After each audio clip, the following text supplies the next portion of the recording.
आपने कभी सोचा है कि इतने सालों के ट्रीटमेंट के बाद भी आपके बच्चे फुल सेंटेंस में क्यों बात नहीं कर पाता है? अगर नहीं, तो आज हम डिस्कस करने वाले हैं कि ऐसे कौन से मिस्टेक्स हैं जो पेरेंट्स यूजुअली करते हैं जिसकी वजह से बच्चे का इम्प्रूवमेंट धीमे हो जाता है। नमस्कार, मैं डॉक्टर तापस बासु, कंसल्टेंट ऑक्यूपेशनल थेरेपिस्ट।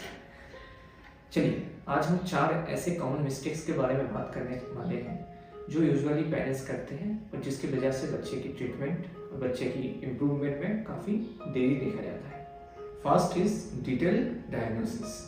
आप लोग यूजुअली क्या करते हैं, साइकोमेट्रिक टेस्ट करते हैं, फिर आप लोगों को पता चलता है कि ऑटिज्म है या फिर ADHD है या फिर स्पीच इश्यूज है, तो आप लोग उसके हिसाब से ट्रीटमेंट शुरू कर देते हैं। लेकिन अगर आपको ये नहीं पता है कि ये ऑटिज्म किस कारण से जन्म लिया है मेरे बच्चे के अंदर, इसका सोर्स, एक्चुअल कॉज क्या है, तो जब तक आपको ये कॉज, एक्चुअल कॉज नहीं पता होगा, तब तक आप चाहे जितना भी ट्रीटमेंट ले, आपको सर्वाधिक लाभ नहीं मिलेगा। क्योंकि यूजुअली बहुत सारे ऐसे कारण होते हैं जिसके वजह से ऑटिज्म हो सकता है, चाहे वो जेनेटिक हो, चाहे वो एनवायरमेंटल हो। हाँ, तो पहले हम लोगों को वो आइडेंटिफाई करना है कि कौन सा फैक्टर के कारण से मेरे बच्चे में ऑटिज्म है। या दूसरा चीज़ है, ऑटिज्म के साथ साथ बहुत सारे कोमॉर्बिड कंडीशन भी बच्चों में पाया जाता है। वो क्या क्या है और उसको कैसे मिटिगेट किया जा सकता है। तो डिटेल डायग्नोसिस बहुत ज़रूरी है। उसके बिना, स्पेशली मेडिकल डिटेल डायग्नोसिस, उसके बिना आप चाहे जितना भी ट्रीटमेंट करिए, कहीं ना कहीं आपके बच्चे कुछ थोड़ा सा इम्प्रूव करेगा, फिर से रिग्रेस होगा। Next is home management. हम लोग हमेशा देखते हैं सारे पेरेंट्स होम मैनेजमेंट के पीछे बहुत उत्सुक रहते हैं कि मैं नेट से जानूंगा, मैं प्रोफेशनल से पूछ के जानूंगा कैसे मेरे बच्चे को घर में संभालना है, क्या क्या करवाना है। मैं फिर से दोहराऊंगा कि अगर डिटेल डायग्नोसिस आपके बच्चे का है, तभी जाके एक complete accurate home management provide करना पॉसिबल है, जिसके हेल्प से आपके बच्चे का इम्प्रूवमेंट पॉसिबल होगा। क्योंकि हमेशा होम मैनेजमेंट बिहेवियर मैनेजमेंट के तौर पे दिया जाता है या फिर सेंसरी प्रोसेसिंग डिसऑर्डर के बेसिस पे दिया जाता है। अगर हमारे पास ये कारण क्लियर रहेगा कि कौन सी जगह से ये प्रॉब्लम का शुरुआत है, तो हम एक एक्यूरेट होम मैनेजमेंट फॉलो कर सकते हैं और जिसके साथ साथ बच्चे का इम्प्रूवमेंट भी बहुत ईजी हो जाएगा। Third is parental stress. माँ बाप को आजकल की रोज़ की ज़िंदगी में बहुत ज़्यादा स्ट्रेस होता है। इसके साथ साथ बच्चे का ये प्रॉब्लम से जूझना और भी स्ट्रेस देता है, और ये स्ट्रेस के कारण से माँ बाप में एक टेंडेंसी आ जाता है कि हम अपनी तरफ नहीं देखेंगे और बच्चे को कैसे भी करके हम लोग इस चीज़ से निकाल लेंगे। ये ज़रा सा पॉसिबल नहीं हो पाता है, क्योंकि बच्चे जो है देख के, सुन के सीखता है।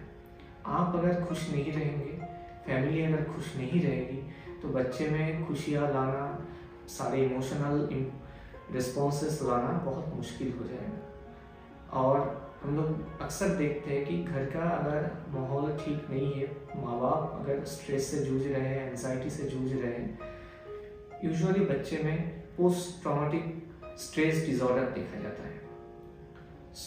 मैं हर एक माँ बाप से रिक्वेस्ट करूँगा, आप अपने मेंटल हेल्थ का भी ख्याल रखिए और अपने आप को भी मेंटली और स्वस्थ बनाइए। Fourth is beating around the bushes. हम लोग देखते हैं मम्मी पापा जो है एक डॉक्टर के पास जाते हैं, फिर दूसरे थेरेपी सेंटर के पास चले जाते हैं कुछ दिन कराने के बाद, फिर वहाँ पे कुछ महीना रहते हैं, फिर उसके बाद तीसरे जगह पे चले जाते हैं, क्योंकि उनको उनका डिजायर्ड रिजल्ट नहीं मिलता है। और मिलेगा भी कैसे, क्योंकि डिटेल मेडिकल डायग्नोसिस तो किया गया नहीं है, और कोई भी जो भी प्रोफेशनल्स देखेंगे वो तो उसी एक बेसिस पे, उसी एक ग्रॉस बेसिस पे बोलेंगे कि ये प्रॉब्लम है और इसके लिए ये करना पड़ेगा। हो सकता है आपके बच्चे का कारण कुछ और ही हो। तो जब तक आप डिटेल डायग्नोसिस नहीं करेंगे, तो आपको ये जो प्रोसेस है एक जगह से दूसरी जगह, ये कंटिन्यू करना ही पड़ेगा। और इसके चलते बच्चे का जो गोल्डन पीरियड है, जिस उम्र में हम बच्चे को बहुत जल्दी आसानी से ठीक कर सकते हैं, वो हाथ से निकल जाता है।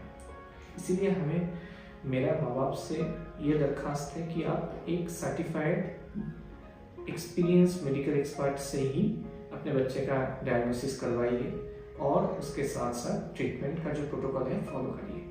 और इसके साथ साथ आप लोग क्या कर सकते हैं, आप लोग बच्चे के जितने भी डेवलपमेंटल माइलस्टोन हैं इसके बारे में जानिए, क्योंकि ऑटिज्म, ADHD, इनमें बहुत सारे प्रोफेशनल एक साथ मिलकर बच्चे का ट्रीटमेंट करते हैं। तो हर एक डोमेन में बहुत सारा डेवलपमेंटल माइलस्टोन होता है जिसको अचीव करना होता है। तो अगर मम्मी पापा वो माइलस्टोन के बारे में जान जाएंगे तो ऑटोमेटिकली आप अपने बच्चे का जो प्रोग्रेस है उसको आप ट्रैक कर पाएंगे। बच्चा कहाँ पे प्रॉब्लम फेस कर रहा है वो भी आपके सामने क्लियर हो जाएगा और उसके हिसाब से आप बच्चे से डील कर पाएंगे।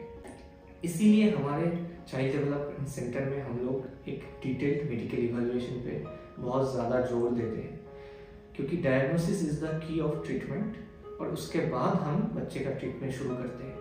इसके चलते हम लोग देखें एक भी बच्चे का कभी रिग्रेशन, मतलब एक चीज़ डेवलप हो जाने के बाद वो चीज़ खराब नहीं होता है, क्योंकि हम रूट कॉज से ट्रीटमेंट करते हैं। Thank you.